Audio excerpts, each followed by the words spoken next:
Hello friends, आज हम सीखेंगे कि वोल्टी कॉल फ्लो कैसे होती है। ये हम आज एक्सप्लेन करेंगे लेयर 3 मैसेज के थ्रू। तो पहले कुछ टर्म जान लेते हैं। जैसे इसमें पहले भी डिस्कस कर चुके हैं कि UE user equipment, e node B, world node B, ME mobile management entity, HSS home subscriber server, HGW serving gateway, PGW PDN gateway, और फिर उसके बाद आईएमएस का पार्ट आ गया। PCSCF proxy call session control function, ICSCF interrogating call session control function, और SCSCF serving call session control function, SLF subscriber location function, PCRF policy and charging rule function. अब VoLTE call flow होगा वो SIP protocol के through flow होगा। तो SIP का full form हो गया सेशन इनिशिएशन प्रोटोकॉल। पिछले लेक्चर में थोड़ा सा इसके बारे में सुने थे। फिर इसमें ERRC protocol, radio resource control protocol. ये प्रोटोकॉल आपका यूवी और ई नोड बी के बीच में जो भी कम्युनिकेशन होगा वो ERRC प्रोटोकॉल के थ्रू होगा। EMM EPS मोबिलिटी मैनेजमेंट और ESM EPS सेशन मैनेजमेंट, दोनों प्रोटोकॉल जो है ये नॉस और यूई के बीच में जो भी कम्युनिकेशन हो रहा है उसके लिए है। तो जैसा नाम से क्लियर है कि EMM EPS मोबिलिटी मैनेजमेंट, तो ये सिग्नलिंग पर्पज के लिए यूज होगा, और ESM जो होगा वो सेशन मैनेजमेंट, मतलब डिफ़ॉल्ट बीरर एक्टिवेट करना है या डेडिकेटेड बीरर एक्टिवेट करना है, उसमें ये यूज होगा। दूसरा चीज़ आ गया QCI, QoS क्लास आइडेंटिफायर। ये इसमें 9 तरह के होते हैं, 9 टाइप्स के होते हैं QCI 1 से लेके QCI 9 तक जो है होते हैं 9 टाइप्स के। तो QCI 1 जो यूज होगा वो मेरा होगा वोल्टी कॉल में वॉइस कॉल फ्लो के लिए, और QCI 5 जो होता है उसके according data radio bearer established होता है या फिर EPS बीरर इस्टेब्लिश्ड होता है। हर का क्लास है कि किसमें कितना बिट जाना है।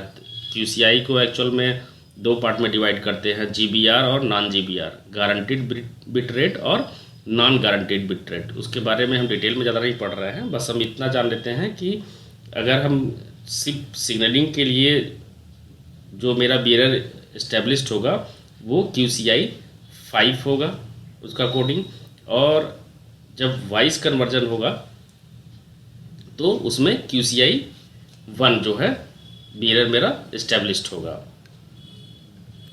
स्ट्रक्चर के बारे में हम पहले भी पढ़ चुके हैं कि क्या क्या होता है। LD का भी पढ़ चुके हैं पिछले में, LD आर्किटेक्चर के में e node B, MME, SGW, PGW, PCRF, और IMS का मेन पार्ट जैसे बताए थे कि PCSCF proxy call session control function, ICSCF, SCSCF, बाकी सब SLF, AS, BGCF, MGCF, MGW, IBCF, TRGW, इन सब के बारे में हम पिछले लेक्चर में पढ़ चुके हैं।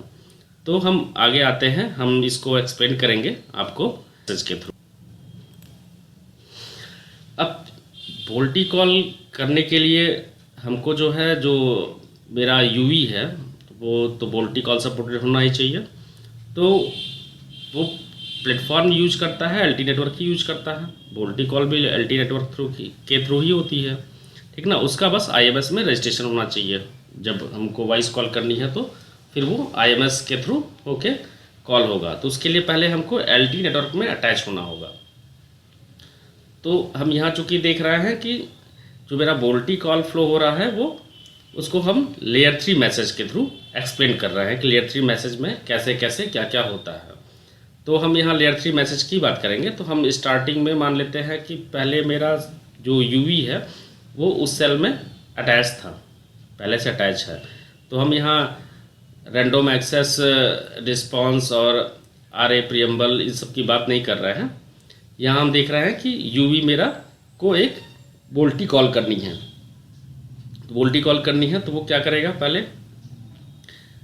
नास को अटैच रिक्वेस्ट भेजेगा। नॉस को अटैच रिक्वेस्ट भेजने के लिए क्या करेगा, वो पहले वो ई नोड बी से RRC कनेक्शन रिक्वेस्ट, वो कॉमन कंट्रोल चैनल के थ्रू भेजेगा कि हमको कॉल करना है, जो भी करना है उसके लिए हमको एक चैनल इस्टेब्लिश करिए जो है। तो इनोड भी उसको आरआरसी कनेक्शन सेटअप कर देगा। एक उसको सिग्नलिंग रेडियो बेरर इस्टेब्लिश कर दिया, ठीक है। सिग्नलिंग रेडियो बेरर जब इस्टेब्लिश कर दिया तो यूवी को जैसे ही सिग्नलिंग रेडियो बेरर इस्टेब्लिश हुआ तो वो RRC connection setup complete message भेजेगा। इसको सेटअप मैसेज भेजा, साथ में जो कनेक्शन सेटअप मैसेज भेजता है तो उस समय जो है वो अटैच का रिक्वेस्ट भेज देता है कि नास को जो है कि उसका पर्पज क्या है। पर्पज क्या है? पर्पज उसका क्या है कि एमओ सिग्नलिंग, मोबाइल ओरिजिनेटिंग, उसको मतलब एक कॉल करनी है किसी यूजर को, ठीक है। एमएमई को मैसेज रिसीव हुआ। अब क्या होता है कि इसी बीच जो है एक डीएल इंफॉर्मेशन ट्रांसफ़र मैसेज होता है। डीएल इंफॉर्मेशन ट्रांसफ़र मैसेज जो है इनोड बी से यूवी को रिसीव होता है। जब भी इसको कोई नास से मैसेज रिसीव होना होता है तो उसके जस्ट पहले एक डीएल इंफॉर्मेशन ट्रांसफ़र मैसेज आता है इनोड बी से, उसके बारे में बताने के लिए कि क्या आने वाला है, आपको क्या रिसीव होने वाला है। तो DL information transfer message receive हुआ, तो ये रिसीव हुआ तो क्या आने वाला है? आने वाला क्या है कि यूवी जो है चूँकि पहले से अटैच था, यूवी पहले से अटैच था एमएमई, यूवी पहले से एमएमई से अटैच था। तो एक चीज़ पहले हम जान लेते हैं थोड़ा सा कि यूवी इनोड बी से जो कांटेक्ट करता है तो वो एक temporary radio network identity allot करता है इनोड बी, वो कहलाता है CRNTI, cell radio network temporary identity. और यूवी जो है एमएमई से जो कांटेक्ट करता है तो वो GUTI, ये भी टेम्पोररी आइडेंटिटी है, ग्लोबल यूनिक टेम्पोररी आइडेंटिफायर, इसके थ्रू कांटेक्ट करता है एमएमई से। तो चूंकि ये पहले से अटैच था तो इसके पास ओल्ड GUTI पहले से है इसके पास, तो वो उसके थ्रू ये मैसेज भेजा कि हमको नास में अटैच होना है। अब क्या हो रहा है कि जब ये इन्फॉर्मेशन इसको मिल गया कि इसको कुछ मैसेज आने वाला है, ठीक है ना, तो मैसेज क्या आने वाला था? Identity request. एमएमई इसका रिक्वेस्ट रिसीव किया था तो ये इससे पूछेगा यूजर से उसका आइडेंटिटी, ये तुम्हारी क्या आइडेंटिटी है। तो फिर यूवी रिस्पॉन्स करेगा एमएमई को। सारा प्रोसीजर वाया इनोड बी हो रहा है। आइडेंटिटी रिस्पॉन्स में क्या भेजेगा ये? इसका आइडेंटिटी क्या है? इमसी भेजेगा। ये इमसी भेज दिया एमएमई को।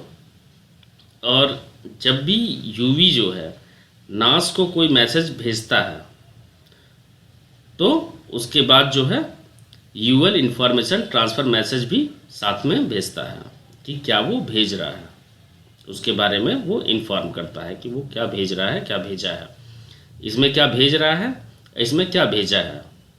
इसमें बाद में मैसेज दे रहा है कि वो क्या मैसेज भेजा है, और इसमें पहले मैसेज है कि क्या आने वाला है उसके पास।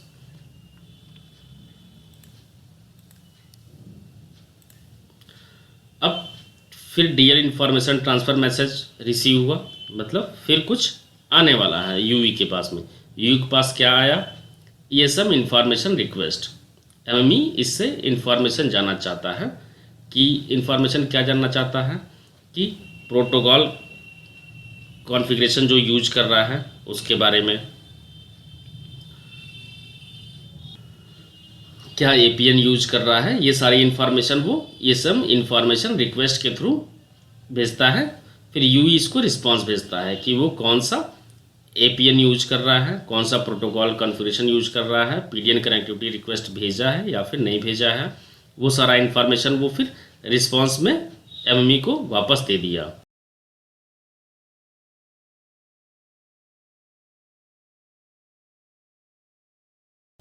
फिर अगला मैसेज देख रहे हैं कि यूएल इंफॉर्मेशन ट्रांसफ़र है, मतलब ये फिर कुछ मैसेज भेजा है। तो जब ये नॉस को मैसेज क्या भेजा है? ESM information response message. तो उसके बाद ये उसका इन्फॉर्मेशन इनोड बी को देता है कि वो क्या नास को मैसेज भेजा है। उसके बाद ई नोड भी जो है यूवी से यूवी कैपेबिलिटी इंक्वायरी करता है, एक मैसेज भेजता है। इसमें वो उस यूवी की जो यूजर है उसकी कैपेबिलिटी पूछता है कि वो क्या सपोर्टेड है, उसमें क्या क्या टेक्नोलॉजी सपोर्ट करती है, ये सारा चीज़ जो है यूवी पूछता है। जो ई नोड भी पूछता है यूवी से, यूवी इसका रिस्पॉन्स देता है कि वो क्या सपोर्टेड है क्या नहीं सपोर्टेड है, वो सारा चीज़ जो है। उसके बाद ई नोड भी अपना जो है security algorithm, security mode command भेजता है जिसमें इंटीग्रिटी प्रोटेक्शन, सिफरिंग, ये सारा चीज़ वो इंफॉर्मेशन देता है। फिर यूवी आपका रिस्पॉन्स करेगा। अभी ई नोड भी भेजा security mode command, security mode command भेज दिया। अब आपका ये बोलेगा यूवी सारा एल्गोरिथम कंप्लीट करने के बाद बोलेगा security mode complete e node B को।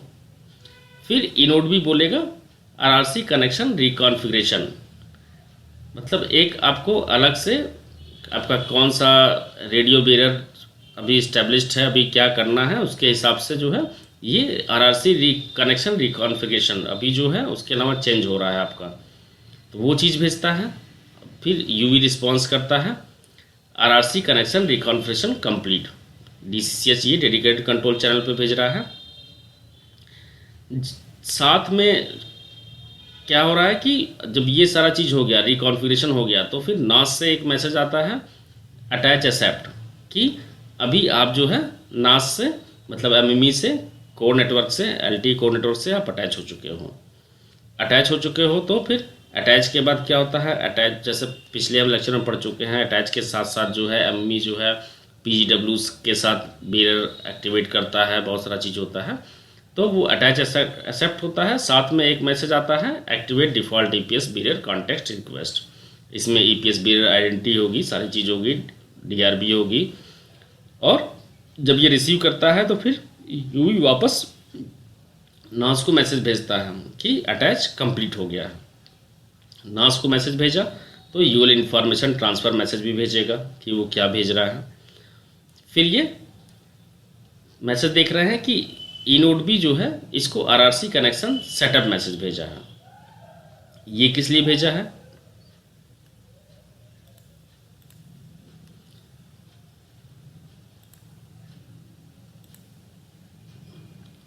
फिर एक मैसेज आया डीएल इंफॉर्मेशन ट्रांसफ़र का कि कुछ मैसेज आने वाला है एक अलग से आपको, चूँकि देखिए एएमएम इंफॉर्मेशन एक एएमएम अपडेट आने वाला है एमई के थ्रू, ये पीरियडिकली टाइम टू टाइम होता रहता है।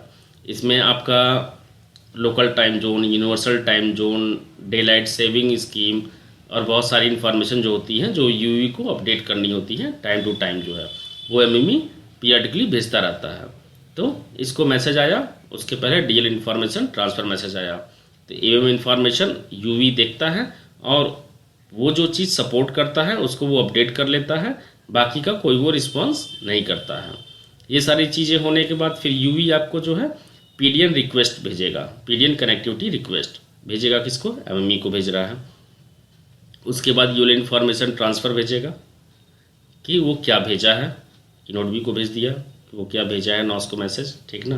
पीडीएन कनेक्टिविटी रिक्वेस्ट क्योंकि इसको कुछ करना है, कॉल करनी है, तो उसके लिए बोलेगा कि हमको पीडीएन से कनेक्ट करिए, पैकेट डाटा नेटवर्क गेटवे से कनेक्ट करिए, ठीक ना। तो मैसेज वो जैसे उसको भेजता है तो ई नोड भी यहाँ प्रिपेयर करता है, उसके अकॉर्डिंग जो है वो आरआरसी कनेक्शन रिकॉन्फ़िगरेशन रिक्वेस्ट भेजता है इसको कि अभी कौन सा डाटा रेडियो बियर, कौन सा एसआरबी, कौन सा ईपीएस बियर आइडेंटिटी, सारा चीज़ इन्फॉर्मेशन इसको भेजता है। तो फिर ये आरआरसी कनेक्शन रिकॉन्फ़िगरेशन कंप्लीट हो कर लिया, ये उसको सब सेव कर लिया।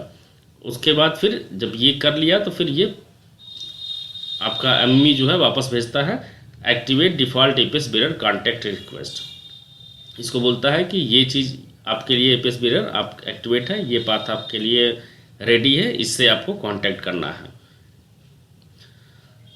और फिर यूवी इसको रिस्पॉन्स करता है कि डिफ़ॉल्ट ईपीएस बियर मेरा एक्टिवेट हो गया है। फिर नॉस को मैसेज भेजा, तो नॉस को मैसेज भेजेगा तो उसके बाद इसको UL information transfer e node B को भेजना ही होगा, तो उसको बताएगा कि वो क्या भेजा है।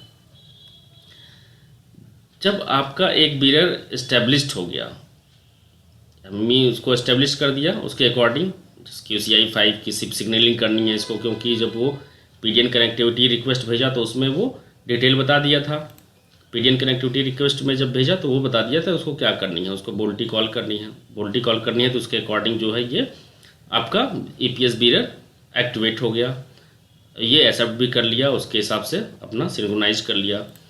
जब सेटअप एक पीडीएन कनेक्टिविटी पीडीएन गेटवे से इसका कनेक्शन एक रेडियो बीरर जो QCI 5 होती है सिग्नलिंग पर्पज़ के लिए, सिर्फ सिग्नलिंग के लिए ज़रूरी होता है, वो इस्टेब्लिश्ड हो गया। जब इस्टेब्लिश्ड हो गया तो फिर यूवी क्या भेजेगा, सिप रिक्वेस्ट। सिप रिक्वेस्ट में पहला मैसेज पहले तो उसको सिप में रजिस्टर करना होगा, तो रजिस्टर करने के लिए जो पहला सिप रिक्वेस्ट होगा वो रजिस्टर मैसेज होगा। सिप रिक्वेस्ट रजिस्टर, ये मैसेज जाएगा वाया पी गेटवे टू जाएगा आपको IMS कोर में, PCS CSCF को रिसीव होगा। तो हम वैसे बात करते हैं कि IMS को रिसीव हुआ, PCSCF उसको फॉरवर्ड करेगा ICSCF को, ICSCF फॉरवर्ड करेगा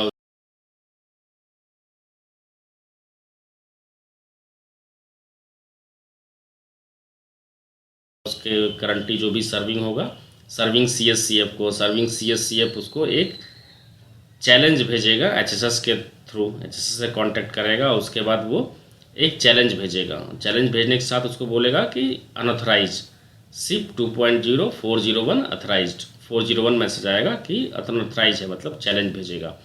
सिप जो मैसेज रिसीव हुआ यूवी फिर इसको कैलकुलेट करेगा, कैलकुलेट करने के बाद जो भी चैलेंज आया था, मतलब जो ऑथेंटिकेशन की आया था, उसको ऑथेंटिकेट करेगा और एक रिजल्ट निकालेगा।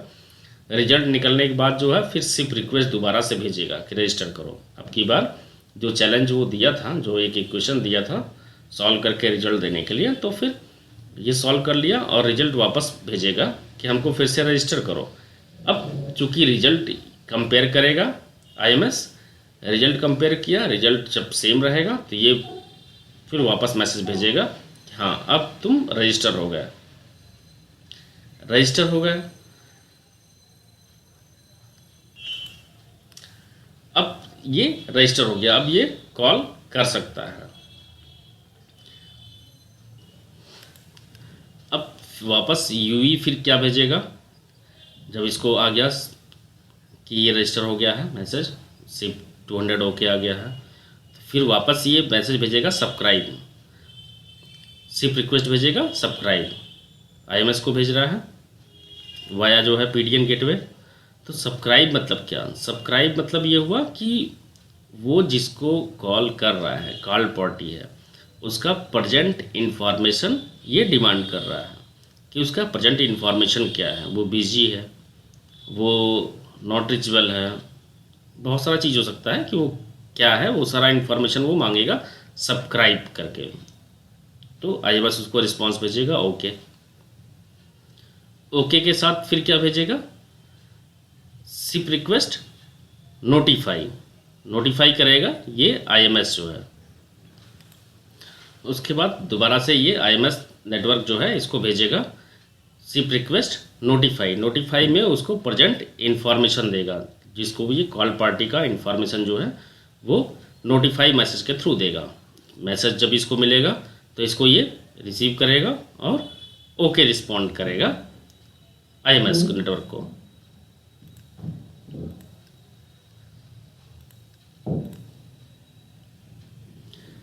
जब उसका प्रेजेंट इन्फॉर्मेशन इसको मिल जाएगा तो फिर यूवी जो है SIP request invite, SIP request भेजेगा, उसमें क्या इनवाइट करेगा, इनवाइट मतलब कॉल पार्टी को इनवाइट करेगा कॉल के लिए।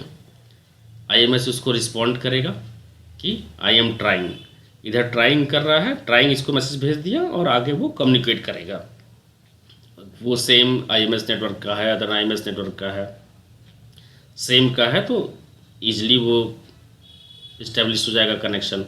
तो और इसको ये ट्राइंग मैसेज भेज देगा, ट्राइंग मैसेज भेज देगा तो इधर फिर जो है इनोड भी जो है आपको जो है यूवी को भेजेगा RRC कनेक्शन रिकॉन्फ़िगरेशन के लिए, क्योंकि अभी अब डेटा बीरर आपका वॉइस कन्वर्सेशन के लिए वोल्टी कॉल में QCI 1 यूज करेंगे, क्वालिटी ऑफ सर्विस जो है class identifier QS class identifier 1 use करेंगे, ठीक ना। तो वो उसके लिए फिर ये वापस से आरआरसी कनेक्शन रिकॉन्फ़िगरेशन रिक्वेस्ट भेजेगा। आरआरसी कनेक्शन रिकॉन्फ़िगरेशन फिर यूवी बोलेगा कंप्लीट हो गया। कंप्लीट हो गया तो फिर आपको एलटी कोर नेटवर्क से मतलब पीजीडब्ल्यू से या फिर एमएमई से एक रिक्वेस्ट आएगा कि हाँ अब ये activate dedicated EPS bearer contact request. अब dedicated EPS bearer contact request activate होगा। उसका ईपीएस आईडी और ये सारा चीज़ शेयर करेगा यूवी को। यूवी उसको देखेगा, उसके साथ सिंक्रोनाइज करेगा और फिर ये रिक्वेस्ट एक मतलब एक्सेप्ट रिक्वेस्ट भेज देगा वापस कि हाँ अब ये सिंक्रोनाइज हो गया। नास को ये मैसेज भेजा activate dedicated EPS bearer contact accept, तो फिर इसके साथ ही ये यूर इन्फॉर्मेशन ट्रांसफ़र रिक्वेस्ट भेजेगा ही कि उसने नास को क्या मैसेज भेजा है। जब ये मैसेज रिसीव हो जाएगा उसी बीच में जो है ये बेल भेजेगा, क्योंकि अब ये कॉल्ड पार्टी से कांटेक्ट हो गया। तो ये कांटेक्ट कर लिया आईएमएस अगला कॉल पार्टी को, तो ये वापस जो है इसको एक सिप रिस्पांस मैसेज भेजेगा। सिप रिस्पांस मैसेज भेजेगा कि सेशन इज़ प्रोग्रेस। ये मैसेज जो है 183 कहलाता है, session SIP response SIP 2.0 183 session progress, कि सेशन जो है अभी प्रोग्रेस में है। और इस मैसेज में इसको इन्फॉर्मेशन क्या क्या आएगी, कोडेक की इन्फॉर्मेशन आएगी, अगला जो है जो कॉल्ड पार्टी है जिसको कॉल किया गया है वो कौन सा कोडेक यूज कर रहा है उसकी सारी इन्फॉर्मेशन इसको आएगी। उसकी सारी इन्फॉर्मेशन इसको आ गई सारी। जैसे ही ये सेशन रिक्वेस्ट रिसीव किया कि सेशन प्रोग्रेस हो चल रहा है, तो यूवी जो है उसके रिस्पांस में मैसेज भेजेगा ट्रैक का सिप रिक्वेस्ट ट्रैक, उसके रिस्पांस में मैसेज भेज रहा है। ये जो ट्रैक भेज रहा है ट्रैक में क्या होता है कि ये उसके रिस्पांस मैसेज भेजा, तो फिर ये आईएमएस इसको बोलेगा ओके। फिर ये सिप रिक्वेस्ट भेजेगा अपडेट के लिए। अब क्या होता है, अपडेट क्या बोल रहा है, एक्चुअली ये अपना भी कोडेक ये इसको भेजा और कोडेक में ये बताया कि अगले को कौन सा कोडेक यूज करना है, ठीक ना। तो फिर ये दोबारा से अपडेट के लिए भेजेगा। तो अपडेट में क्या भेजेगा कि अगले को कॉल्ड पार्टी का कौन सा कोडेक यूज होना है। इन्फॉर्मेशन दोनों के बीच में सेम कोडेक होना चाहिए कैसे, तो वो सारी इन्फॉर्मेशन भेजेगा और ये बोलेगा आईएमएस को कि ये अपडेट कर लो कि अभी जब कम्युनिकेशन होगा फर्दर तो कौन सा कोडेक यूज होना है। तो वो सारी इन्फॉर्मेशन सिप रिक्वेस्ट अपडेट के लिए में भेजेगा। ये भेजेगा, ये रिस्पॉन्स करेगा आईएमएस ओके। फिर भेजेगा ये सेशन प्रोग्रेस कि सेशन प्रोग्रेस हो रहा है। सेशन प्रोग्रेस हो रहा है तो इसमें क्या इन्फॉर्मेशन आएगी, इसमें इंफॉर्मेशन आएगी कि कॉल्ड पार्टी जो है वो अलर्टिंग प्रोवाइड करेगा या नहीं करेगा। जब सेशन प्रोग्रेस ये आएगी तो ये बताएगा कि अलर्टिंग प्रोवाइड करेगा कि नहीं करेगा। तो ये फिर उसका रिस्पांस में मैसेज भेजेगा। जब प्रैक के थ्रू सिप रिक्वेस्ट प्रैक वो भेज दिया आईएमएस को, आईएमएस उसके अगेंस्ट में रिस्पांस करेगा ओके। जब ये ओके मैसेज करेगा तब जो है रिंगिंग का इंफॉर्मेशन आएगा कि अब कॉल पार्टी रिंग कर रहा है। तो कॉल पार्टी रिंग कर रहा है तो उसका रिंगिंग के भी रिक्वेस्ट में ये एक मैसेज भेजेगा रिस्पॉन्ड में कि प्रैक मैसेज एक भेजेगा। प्रैक मैसेज भेजेगा, दोनों का कोडेक सेम है, सब कुछ सारा इन्फॉर्मेशन हो गया। तो अब ये रिस्पॉन्स भेज देगा ओके। अब सारा चीज़ हो गया और रिंगिंग होने लगा। जब ये प्रैक मैसेज भेजा तो फिर ये रिंगिंग होने लगा।